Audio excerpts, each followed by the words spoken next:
My family, my mom, is basically, the whole thing is burning, and we are stressful for 110 days. Government is killing, and there is no one to listen. If we call them, we just say, how you doing? We hang up the phone. We just want to know they're alive. So we need help from the Canadian government, and also not funding Ethiopia because they are buying weapons to kill our families. So I'm not sure if you followed the genocide with the Muslim Uyghurs, but there was a very slow response by the Canadian government. And even right now, we're seeing the Conservatives are clearly calling it genocide, but Justin Trudeau won't even say those words. So do you think you're going to see a similar response, or? Possibly. However, we urge Trudeau to look into what's happening in Tigray. We're taxpayers. We don't want any of our money to go to fund the genocide in Tigray, to kill our family. So I urge Trudeau and the Canadian government to stop funding the genocide. Stop the genocide in Tigray. Stop the genocide in Tigray. Stop the war on Tigray. Stop the war in Tigray. Are you aware that there are claims of genocide occurring in Tigray, Ethiopia? I wasn't. Not until this past weekend when I was covering a peaceful fundamental freedom protest in Vancouver. You can catch that report at rebelnews.com. But while I was covering that protest, my attention was drawn to another group of protesters who started marching by while chanting desperate pleas to end what they say is genocide affecting their loved ones back home. Naturally, our cameraman and myself did what constitutes as good journalism. We were quick on our feet and did our best to cover both protests. After all, what type of news reporter would ignore the desperate cries from Canadians chanting, "Children are dying"? You know, local mainstream media was there as well, covering the same fundamental freedom protests that I was there to cover, yet they did not shift their attention at all to the Tigray protesters when their arrival demanded attention. Even the organizers of the Fundamental Freedom Rally went off schedule and welcomed the Tigray protesters on stage so that they could use their equipment to get their message out louder. And since the local MSM's cameras were already pointed at the stage when this happened, I can only assume that they did capture that moment of unity. And yet, even with all of the buckets of money they received from the Trudeau government to air things a lot faster than we can, I have yet to see a report from them where the voices of these Vancouver Tigray protesters were worthy of their news. Who knows? Maybe some of their journalists need to be told when certain Black Lives Matter or when it's politically correct to shed light on claims of genocide. Should we be surprised, after all, their bread and butter Justin Trudeau and his entire woke cabinet still refused to call out communist China for the genocide taking place there against the Muslim Uyghurs? First of all, on determinations of genocide, the principles of international law and the international community in general, I think rightly, takes very, very seriously the label of genocide and needs to ensure that when it is used, it is clearly and properly justified and demonstrated so as not to weaken the application of genocide in situations in the past. And that's why it's a word that is extremely loaded. Unlike the genocide of the Uyghurs, where there has been an abundance of available information and expert opinions labeling the acts there as genocide, the claims of genocide in Tigray are more recent. In November 2020, political tensions between the Prime Minister of Ethiopia, Abiy Ahmed, and the Tigray People's Liberation Front, the TPLF, a ruling party in Tigray, came to a head after Ethiopia declared a state of emergency after Prime Minister Abiy accused the TPLF of attacking federal troops and trying to loot military assets. Since then, both governments have accused each other of unlawfulness. Missiles have been fired, people have been displaced from their homes, and lives have been lost.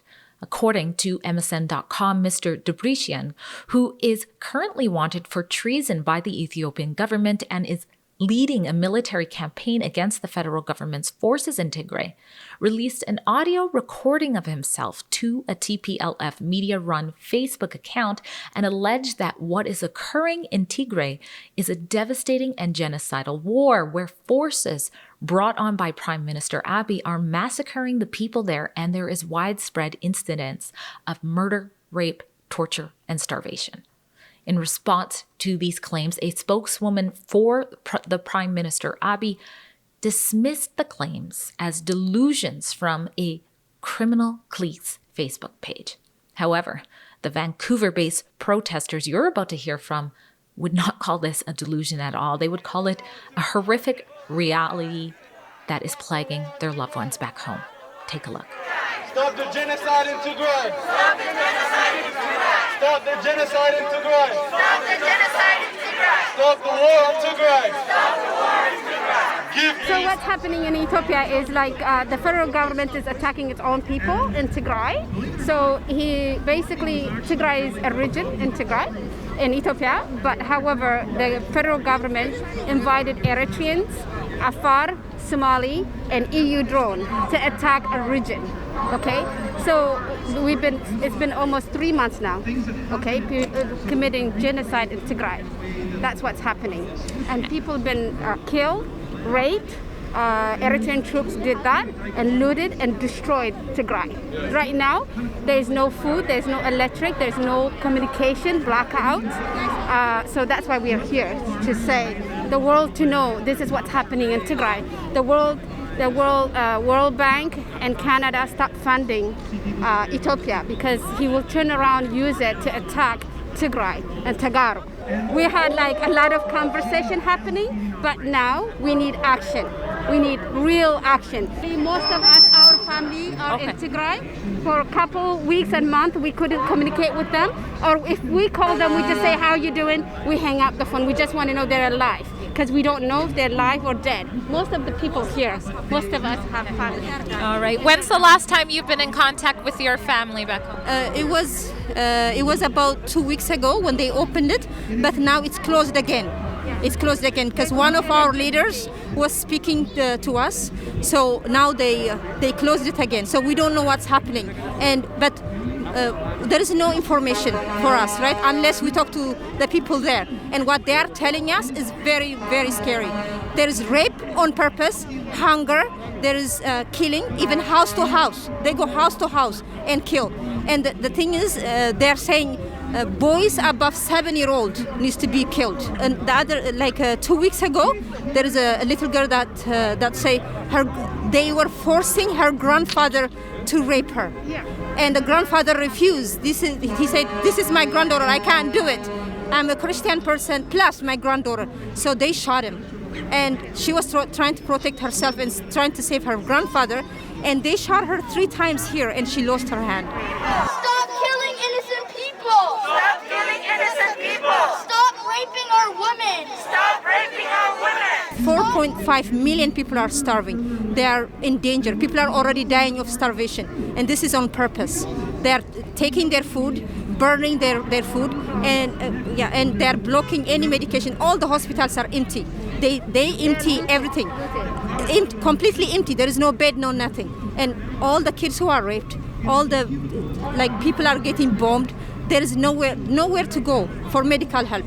So we need help from the Canadian government, and also not funding Ethiopia because they are buying weapons to kill our families. So we need help. So I'm not sure if you followed the genocide with the Muslim Uyghurs, but there was a very slow response by the Canadian government. And even right now, we're seeing the Conservatives are clearly calling it genocide, but Justin Trudeau won't even say those words. So do you think you're going to see a similar response, or? Possibly. However, we urge Trudeau to look into what's happening in Tigray. We're taxpayers. We don't want any of our money to go to fund the genocide in Tigray, to kill our family. So I urge Trudeau and the Canadian government to stop funding the genocide. Stop funding, helping the Ethiopian government. I think what happened was they waited for Hitler, they waited on Rwanda, they waited on Sudan. So let's not do that on Tigray. Genocide is happening in Tigray, right? Act now. Act now. That's what we want. Yeah, thousands are dying. Thousands are dying. Thousands are dying. It is genocide. We know that. But for the government to respond, if they are waiting until millions of people die, then what? So we need help now. We want to save our family. We don't want it to be a news that genocide is happening. It is happening already. So we need help. Tigray will prevail. Tigray will prevail. Drop food, not bombs. Drop food, not bombs. Drop food, not bombs. Drop food, not bombs. It's been 110 days now. Everything is blocked. Even middle class family can't get their bank account. Basically, no international media, no international humanitarian organization, nothing, no electric, no telephone, no internet. Basically, genocide is happening. And the government is using, another neighbor country, which is Eritrea, and the Amhara militia, and basically, and the federal army, and they are killing, basically innocent people. I just get information, like leak information. My family, my mom, is basically, the whole thing is burning, and we are stressful for 110 days. Government is killing, and there is no one to listen. Because Ethiopia is one of the biggest countries in Africa, and then the world is with basically the African is with the federal government, because the oil is in Ethiopia, so they don't want to mess with it, because nobody listens to you if you are a smaller minority. And then the genocide, like basically, what do? There was locusts this year, and basically on the harvest time, they just get in and then burn everything. And now the world knows, the media knows, if you Google Tigray, you can get it everywhere like it's, no, the UN knows, but they don't want to act on it. And that's why we are. What do? The the European Union said they're not going to fund. America said they're not going to fund, but Canada is funding. And that's why we want to stop at least. When the fund maybe stops, maybe the weapon is not going to be there, and maybe that's how we're going to get saved. Because nobody seems to act. And that's what we are doing this. Stop the war on Tigray. Stop the war on Tigray. Stop the war on Tigray. Stop the war on Tigray. Give peace a chance. Give peace a chance. Give peace a chance. Drea Humphrey with Rebel News. And if you appreciate what we do here, giving you the other side of the story, even when it's difficult to do so, please keep in touch with us and support us any way you can by heading to rebelnewsplus.com. You can sign up for any of our subscriptions, get exclusive contents, and make sure that even if we get wiped off of whatever you're watching this on right now, you can still keep in touch with us.